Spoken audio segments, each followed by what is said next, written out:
Hola, Guille. Hola, Bueno, he estado volviendo a leer los Salmos muy bien, y sabes que cuando uno vuelve a leerlos surgen como nuevas dudas, ¿no? claro.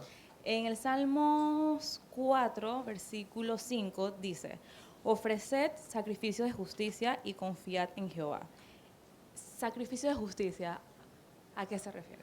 Sí, dentro de la ley hay sacrificios que recurrentemente se ofrecían como parte de mantenerse anunciando que un día vendría el Mesías que limpiaría el pecado de toda, del pueblo, de quien lo estaba esperando, ¿no? Los sacrificios que se ofrecían en el altar de sacrificios delante del tabernáculo. Así cada quien que ofrecía un sacrificio venía a decir, yo reconozco qué pecado, pero reconozco que en este inocente animal que estoy ofreciendo, estoy diciendo que un día vendrá uno, otro inocente, Cordero de Dios, que quite el pecado del mundo. Él vendrá como el sacrificio ofrecido por Dios por mis pecados. Y ahora yo estoy ofreciendo este temporalmente como un anuncio de lo que estoy esperando. Entonces, eso es lo que la Biblia llama el camino de justicia. Todos los que antes de la resurrección de Jesucristo murieron en el camino de justicia, ellos fueron salvos. Son los que encontramos en Lucas 16, 19, esperando en un lugar llamado el seno de Abraham. Ellos no podían ir al cielo todavía porque el cielo en cierto sentido no estaba abierto aún a los arrepentidos y convertidos. ¿Por qué? Porque todavía ellos no podían acceder a esa conversión hasta que Jesucristo resucitara. En el momento que Él resucita ya están todos los factores necesarios para confesar con mi boca que Jesucristo es el Señor y que Dios le levantó entre los muertos para ser salvo. Entonces, pero ellos esperaron anunciando que un día vendrían. Los que no anduvieron en ese camino de justicia, esos no fueron salvos, no estaban en ese lugar, sino estaban en lo que la Biblia llama el Hades, o la Biblia también enseña en griego el Seol, que es el infierno, o la antesala del infierno, porque también ciertamente el infierno no ha sido estrenado todavía. Entonces, esos sacrificios estaban constantemente siendo ofrecidos, pero la Biblia habla de sacrificios de justicia. Estos sacrificios son aquellos medios que a través de tu entrega dan luz de que has sido justificada. Ya no los haces para ganarte algo. Ya no los haces como un medio de demostrar que estás arrepentida, sino como una consecuencia de que estás arrepentida. Hoy tú abres el libro de los Salmos y los lees, no porque estás pensando que de esta manera Dios te va a perdonar, sino porque Él te perdonó un día, naciste de nuevo y ahora estás interesada en conocer más acerca de Él. Estos son los sacrificios de justicia, son las muestras de que algo ocurrió en ti el día que naciste de nuevo. ¿Está claro? Entonces, por ejemplo, Hebreos 13 dice lo siguiente. Hebreos 13 dice en el versículo 15, así que ofrezcamos siempre a Dios por medio de Él sacrificio de alabanza, es decir, fruto de labios que confiesan su nombre. Entonces, confesar su nombre es un sacrificio para Dios, pero no un sacrificio como para tratar de agradarlo, sino porque ya Él está agradado con mi vida, o más bien con la vida de Jesús, siendo revestido yo de esa vida, Él está complacido. Entonces eso me mueve a confesar con mi boca acerca de su perdón y de su vida. Entonces eso es lo que la Biblia considera como un sacrificio de justicia, ¿sí? Entonces todo lo que tú hagas como consecuencia de la salvación son sacrificios. En realidad no, la palabra sacrificio no necesariamente quiere decir que estás perdiendo algo, que estás muriendo algo, sino que estás siendo llevada por una entrega, ¿ok?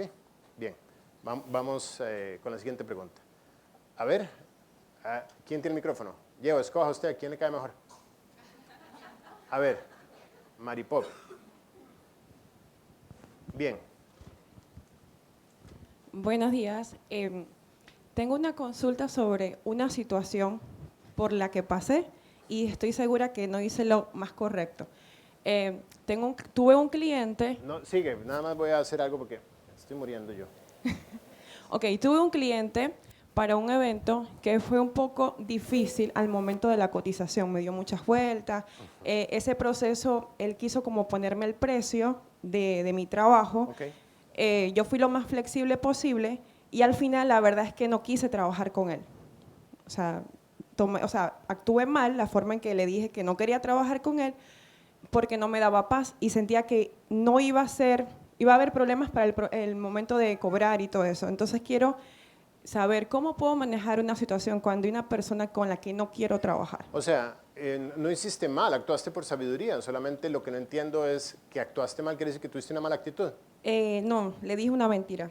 Ah, ok, entonces Le mentiste. dije que estaba ocupada y que no iba a poder. O sea, la mentira es mentira, independientemente del ámbito donde se lleve, sea en el deporte, sea en el trabajo, sea en los estudios, sea en el matrimonio. Es mentira, tienes que confesarlo como un pecado y confiar en el arrepentimiento que Dios produce. ¿Ok? Entonces, la mentira vas a tener que enfrentarla de esta manera. Ahora, lo que hiciste, pues a mí me parece que es sabiduría. Dios te estaba dejando ver a ti que el cliente no iba a poder ser satisfecho. Entonces, antes de vender una falsa expectativa, es mejor pues, cortar por lo sano. Es decir, estás en todo tu derecho. Se reserva el derecho de admisión, dicen algunos restaurantes. Eso es, me reservo mi derecho de a quién le proveo o no. Pero ¿cómo le puedo decir, no quiero trabajar con usted? No, no le vas a decir no quiero, vas a decirle no, no le cotizo o simplemente le digo no, esa fecha ya la dediqué a otra cosa. No es una mentira, la dediqué a estar en mi casa, la dediqué a leer o probablemente como está tu agenda llena vas a tener otro evento ese mismo día. Sí, o sea, no, yo no estoy diciendo que mientas, pero no tienes que hablar más de la cuenta. Eso se trata, ni siquiera estamos yendo al ámbito espiritual, es un asunto de ser profesional.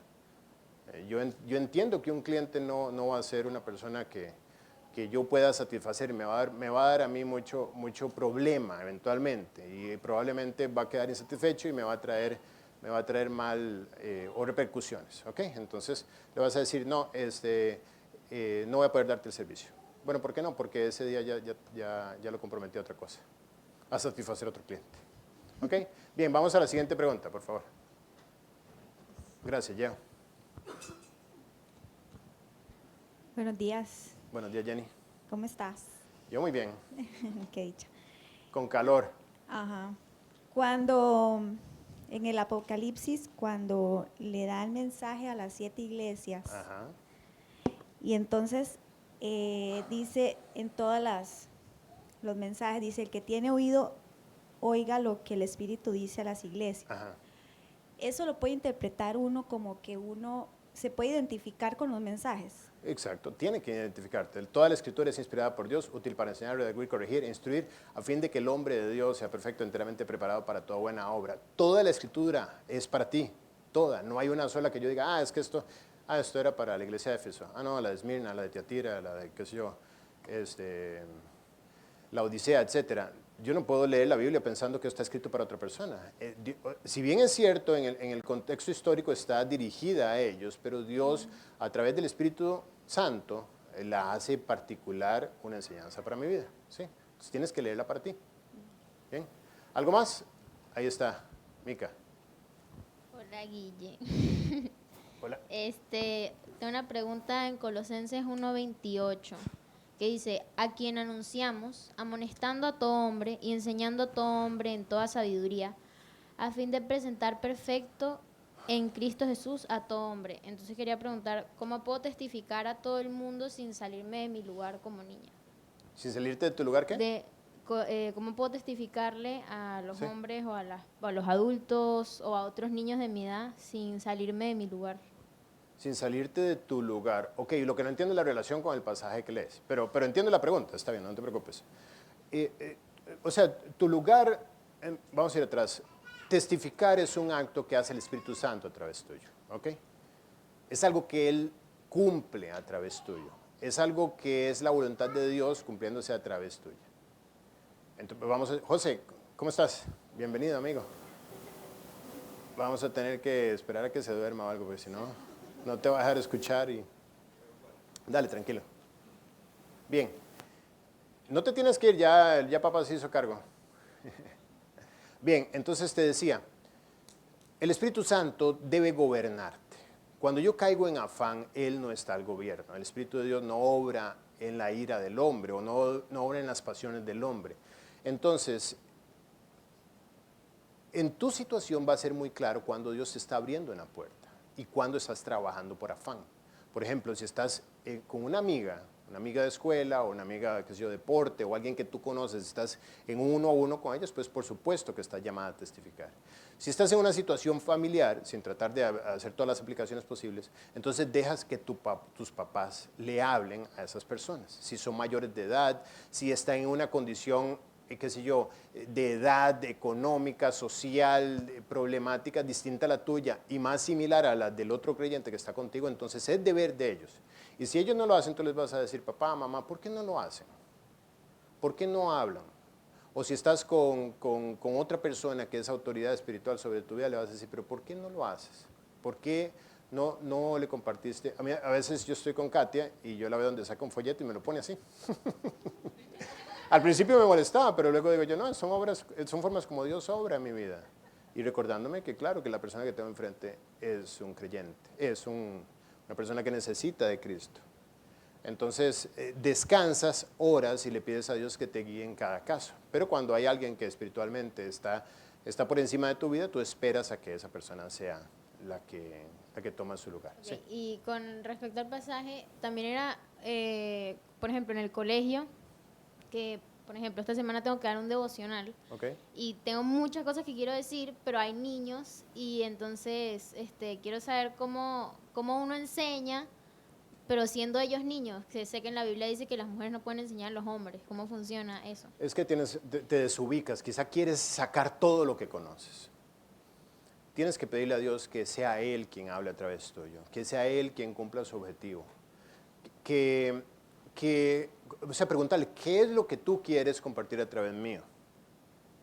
Y no creer que tú estás ahí llamada a algo. De hecho, la persona cuando está al frente es una persona que tiene que estar inutilizada completamente. Es una persona que debe estar vacía de sí misma para que Dios la pueda llenar y usar. Por eso experimentamos tanta debilidad y calor cuando estamos al frente. Tanta debilidad porque el Señor te recuerda que no es a través tuyo. ¿Ok? Entonces, si te dieron un tema y si tienes que hablar acerca de, qué sé yo, no sé, la ética laboral, entonces te plantas en ese tema. No trates de poner título, la ética laboral, y empiezas a hablar de la crucifixión. Solo como para cumplir con el requisito, pero hablas de más. Y segundo, pues no estás llamada a enseñar, estás llamada a hacer tu tarea, de exponer. No estás llamada a predicar en la escuela, estás llamada a exponer el trabajo que te pidieron que hicieras. Entonces, con descanso, con balance. Tu vida va a impactar, Mica, por las decisiones que tomes en privado. No por tu desempeño externo, por tu performance, por cómo hagas las cosas, sino por las decisiones que tomas a lo interno, por las decisiones que tomas en privado, por tu obediencia en tu intimidad con Dios, por lo que solo Él y tú saben. Esas decisiones harán que cuando tú hagas tu charla y si tú quieres impactar y tú digas, Jesús nos amó, eso golpee los corazones, sencillamente, porque va respaldado con la autoridad de Dios, va, como les decía yo a ustedes en el estudio discipulado, va con punch. O sea, ¿has visto los boxeadores que algunos tienen pegada? Creo que le dicen eso, yo no sé nada de boxeo. Tienen pegada, o sea, hacen un golpe que no pareciera mucho, pero golpea duro. Bueno, las decisiones que tú tomes en privado, cuando en lo externo dice que Dios que ve en lo privado os recompensará en público, está dando a entender de que en lo público se va a ver tu vida privada. Entonces, ocúpate por lo privado, por las decisiones que tienes que tomar y la exposición hazlas para cumplir con el objetivo, digamos, del académico, con lo que te expusieron. ¿Sí? Tengo otra pregunta. Ajá, ¿cuál es? Colosenses 4:5, andad sabiamente para con los de afuera, redimiendo el tiempo. ¿A qué se refiere con redimiendo el tiempo? Hay una célula hace 3 semanas que hablé toda la hora de redimir el tiempo, aprovechar el tiempo, ser fieles administradores de nuestro tiempo. Sí, si quieres la repasas. Pero, o sea, que tiene que ver redimiendo el tiempo De con... hecho, ese versículo lo expliqué en la célula. Ah, ok. O sea, andar sabiamente con los de afuera. Los de afuera son los que están fuera de la iglesia. Hace referencia a aquellos que están observando tu testimonio desde afuera. ¿Okay? Mateo 18 habla de los de afuera. Primera de Timoteo 2 habla de los de afuera. Dice, no un neófito para que no se gloríe en sí mismo y que tenga buen testimonio de los de afuera. Está hablando de lo externo a la iglesia. Entonces, aprovechar y redimir bien el tiempo no perder el tiempo, redimir el tiempo, da testimonio hacia los de fuera, hacia los que te están observando. ¿Sí? Bien, ¿alguna otra pregunta? ¿Cómo estamos de tiempo? Hay 3 en internet. Dime, ¿vale? Ok, en Salmos 27 dice, estos confían en carros y aquellos en caballos, mas nosotros del nombre de Jehová, nuestro Dios, tendremos memoria. Ok, ¿cómo se sabe la diferencia entre cuando estoy siendo diligente en una meta o si ya estoy confiando en otros recursos? ¿Y cómo se puede balancear eso sin perder la diligencia o la confianza en Dios? Sin perder la diligencia, acércate al micrófono. La diligencia o la confianza en Dios. Sí. Cuando abandonas la palabra de Dios, o sea, cuando por hacer las cosas estás desobedeciendo la palabra de Dios, como una amiga que dice que mintió para salir adelante con el cliente, o sea, usando de ejemplo lo mismo que ella expuso. O sea, en el momento en que yo empiezo a salirme de los principios bíblicos, ya yo estoy confiando en caballos y en carros y en mis propias fuerzas. Me dirás, Guille, pero es que hay que ir a trabajar, hay que estar en la oficina desde las 8 de la mañana hasta las 7 de la noche, hay que hacer, yo no todo el día estoy en la Biblia, no todo el día estoy, qué sé yo, memorizando o testificando, etcétera. Yo tengo que estar en la vida cotidiana, es cierto, pero tú detrás de eso tienes una vida espiritual. Tú detrás de eso estás en la Biblia, tú detrás de eso estás luchando por memorizar en las madrugadas o en las noches, a la hora que hagas o tengas tu tiempo devocional. Entonces, de esta manera tú confirmas que siempre estás dándole las primicias a Dios. Las primicias de tu vida son de Él, ahí es donde tú recargas para salir al mundo. Pero hay gente que dice, no, estoy tan ocupado que no tengo ni tiempo de ir a la Biblia. Claro, ¿por qué? Porque va primero al mundo y luego trata de ir a la Biblia, llega cansado por la noche, se duerme, etcétera. Entonces, cuando tú estás esperando en Jehová, lo manifiestas priorizándolo a Él y luego todo lo demás. Hay gente que me dice, es que estoy, qué sé yo, en cierre de ventas o tengo demasiado trabajo o esto, lo otro, y le dedican más tiempo o todo su tiempo a lograr los objetivos sin Cristo. Sin saber que Dios es fiel y eficaz para que si tú lo priorizas a Él en un tiempo, como les digo siempre, si dedicas, qué sé yo, un mes entero a contactar 45 potenciales clientes, de los cuales 25 te responden el correo, de los cuales 12 te dan cita, de los cuales 7 te piden cotización, de los cuales 2 te responden la cotización con dudas y de los cuales 1 te compra. Dios puede hacer, si tú lo priorizas a Él, si le dedicas su tiempo, a que tú le cotices solamente a 5, de los cuales 4 te compraron. Él puede hacer eso, ¿no? Él es todopoderoso para hacer eso. ¿Por qué? Porque Él está demostrándote que si tú vas a Él primero, Él se encarga, o sea, ocupados primeramente del reino de Dios y su justicia y todas las demás cosas serán añadidas. Entonces, de esta manera yo estoy descansando en Él. Y segundo, pues como te decía, no saliéndome de los linderos, de lo que yo sé que es su voluntad y lo que no. ¿Sí? Bien. ¿Hay otra? Ok. Bueno, ¿hay alguna otra más? Okay. Vamos a darle oportunidad a internet. Sí.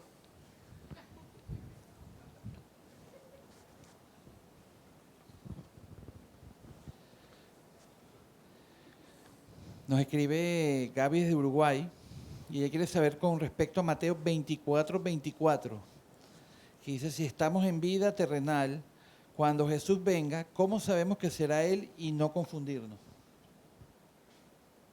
Si estamos, repítemela por favor. Ella quiere saber que cuando Jesús venga, está haciendo referencia a Mateo 24:24, si estamos en vida terrenal, cuando Jesús venga, ¿cómo sabremos que será Él y no confundirnos con otro que venga? No, en tu caso no va a pasar. Estás confundida con el orden, la escatología. Estás confundida porque tú eres parte de la iglesia que va a ser arrebatada y se va a encontrar con Jesucristo en las nubes. Ninguno de los que están hoy en vida les va a ocurrir eso, de los que sean salvos. Luego eso ocurrirá en 7 años, donde habrá gran tribulación en la tierra, y al final de los tiempos podríamos decir que sí habrá quienes van a tener a Jesús de frente y no van a saber quién es, pero Él se va a revelar. Dice el libro de Zacarías que Él se levantará delante de sus hermanos y mostrará las marcas de sus manos y sus pies, la herida en su costado, y ellos preguntarán, ¿en dónde te hicieron esas heridas? Y Él responderá, en casa de mis hermanos, y todos dirán, claro, este es el Mesías que durante tanto tiempo rechazamos, y llorarán y llorarán. Sí, entonces eso no te va a ocurrir. ¿Alguna otra? Sí, Cristian pregunta en Romanos 16:19, dice, ¿cómo ser ingenuos para el mal ante un experto del engaño como Satanás? ¿Y cómo aplicarlo a nuestro día a día? Sí. refugiándote en la palabra de Dios, tú no vas a confrontar a Satanás. Primeramente vas a confrontar a parte de la estructura que él ha dejado para tentarte. Pero delante de la tentación, la respuesta siempre es la palabra de Dios. El escudo de la palabra de Dios es la que te va a defender. Así como Jesucristo en la tentación del desierto, en Lucas 4, él no contendió contra Satanás, sino que él usó la palabra de Dios para estar siempre a salvo. En Juan 17, cuando él ora por sus apóstoles, por sus discípulos y ora por nosotros, digamos, transitoriamente, o por transitoriedad más bien, ora por nosotros y él dice, santifícalos en tu verdad, tu palabra es verdad, o sea, sepáralos, apártalos en tu palabra, guárdalos del mal, escóndelos, no son de este mundo, aunque están en este mundo. O sea, la palabra de Dios es la que va a formar una especie de lugar de refugio en nuestras vidas. Entonces, Cristian, guárdate en la palabra de Dios, memorízala. En mi corazón he guardado tus dichos para no pecar contra ti. Ese es el objetivo. El objetivo de Satanás o sus ángeles es hacerte pecar. La salida es guardar su palabra dentro de ti, usarla siempre. En el momento de la tentación, empezar a repasar los versículos que te sabes de memoria. Algunos van a venir directamente a afectar tu voluntad para hacerte salir corriendo de la situación o para darte la salida. Decirte, no mientas, no hagas esto, no hagas lo otro, esperen al Señor, en fin. Entonces, la palabra de Dios es el refugio. Perfecto. Pregunta María Margarita desde Venezuela. ¿Es correcto luchar por nuestra bendición como lo hizo Jacob? ¿Cómo Sí. pudiéramos hacer esto, entendiendo que debemos orar conforme a su voluntad? Sí, Pablo le dice a Timoteo en 2 Timoteo 2:1, esfuérzate en la gracia que es en Cristo Jesús. Eso es luchar por una bendición. Es esforzarme en la gracia, en los medios de gracia. Leer, orar, testificar, congregarme, memorizar, ofrendar, estudiar la Biblia, discipular, etcétera. Los medios que me hacen crecer en la gracia. Entonces, eso es luchar por la bendición. Las bendiciones están ahí y es cierto que Dios las da por gracia, pero como les he dicho, la gracia es como, no es como algo que está tirado para todos, sino que está esperando para aquellos que se quieran poner debajo de ella. Es como una ducha debajo de la cual yo me ducho. Yo voy a la ducha de la gracia todas las mañanas a luchar por la gracia, porque la quiero, porque quiero tenerla en mi vida, porque quiero verla delante de mi esposa, delante de mis hijas, delante de ustedes, delante de, qué sé yo, mi jefe, cuando tenía jefe terrenal, etcétera. Luchaba por la gracia y me daba cuenta que Dios me la daba. Yo decía, Dios mío, están cayendo a mi lado montones. Yo vi 4 gerentes generales salir del banco donde yo estaba y todos salían y yo seguía intacto. Y detrás del último me ascendieron, más bien me dieron un aumento de salario pensando yo que me iban a votar ese día. Yo decía, esto es pura gracia. Entonces, si quieres gracia, dice la Biblia que si tú atesoras la palabra de Dios, vamos a ver, Proverbios 3.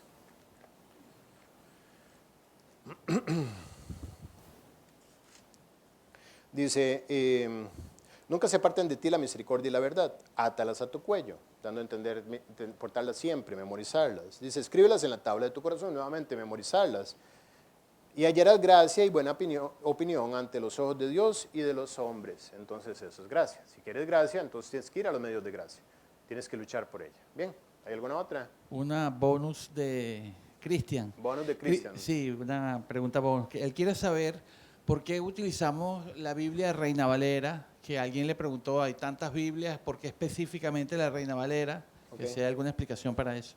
Bueno, es una especie de convención entre nosotros, porque a la hora de estudiarla tenemos que hablar el mismo léxico, digamos. Es como, no es prioritario esto que te estoy diciendo, pero es más cómodo también estar todos hablando en la misma traducción. Pero la razón de fondo es que entre 1500 y 1600, estos dos hombres, uno de apellido Reina y otro de apellido Valera, tomaron la Biblia, no traducida previamente a otro idioma, sino que tomaron la Biblia del griego y el hebreo original y la tradujeron al español. ¿Eso por qué es importante? Porque cuando yo traduzco la Biblia de otra versión ya traducida, pues hay pérdida del mensaje original. Segundo, la transcripción que hicieron fue fiel y se ha permanecido fiel a través de sus revisiones. Y la revisión 1960, aunque no habla un léxico como el que nosotros normalmente hablamos, pues ha defendido más bien los componentes básicos del mensaje. A veces hay otras traducciones como la nueva New International Version y Dios habla hoy, la Biblia de las Américas, que quieren hacer el lenguaje cercano a la cultura, lo cual para mí eso es un error. Yo no puedo hacerme como la cultura para ganar a la cultura. Eso es importantísimo, y no hablando solamente del texto de la Biblia. Dice la Biblia que nosotros debemos no conformarnos a este siglo, sino ser transformados por medio de la renovación del entendimiento. Cuando yo me conformo o tomo la forma de, es el griego correcto, cuando tomo la forma del mundo, yo no gano al mundo. Yo le digo al mundo, no estás mal, habla como quieras, sé superficial y vacío como tú quieras, que igual no pasa nada delante de Dios, al contrario. El mundo tiene que percibir que al llegar al reino de los cielos hay un choque de estructuras en su manera de pensar, en su manera de hablar, en su manera de vivir, en su manera de hablar negocios, su manera de vestir, en su higiene, en su fidelidad con las cosas, en todo sentido. Él tiene que decir, yo soy un alienígena acá, yo no pertenezco a esto. Yo veo a los niños todos súper bien portados, yo veo todo el mundo poniendo atención, yo no veo aquí pandereta, no veo gente cayendo para atrás. ¿Qué es esto? Esta gente realmente estudia la palabra de Dios. El mundo debe ser confrontado de esta manera. Pero si yo trato de adaptar al mundo para que el mundo le suene parecido, entonces ahí estoy yo anulando. Hoy vamos a ver un poquito de esto en las estrategias que tiene Satanás para anular el mensaje del Evangelio. Bien, entonces por eso usamos la Reina Valera. Hay otras traducciones que son válidas, perfectas, claro. Yo uso varias, pero más que todo para enriquecer. Tengo que usar una porque me gusta memorizar y la forma en que memorizo no la puedo memorizar en todas las traducciones. Y además es difícil pues poder llevar el hilo, en mi caso, que yo recuerdo visualmente. Cuando me cambias los versículos del lugar, pues ahí me empiezo a perder. Muchas veces yo no me acuerdo de la cita, pero sí me acuerdo dónde está el versículo. ¿Qué lugar exactamente la página, en qué línea, en qué columna, todo lo demás? Entonces, por eso me mantengo siempre en la misma. Pero también uso, sobre todo, versiones en otros idiomas, en inglés, sobre todo, uso la King James. Uso la Strong Bible, que tiene referencias al griego y al hebreo, pero eso es para enriquecer, sobre todo cuando preparo las prédicas. Bien, creo que quedamos aquí, Jennifer. ¿Es muy urgente? ¿No? Ok, bueno, quedamos aquí, ¿les parece? Bien, hoy es un día especial, como les decía.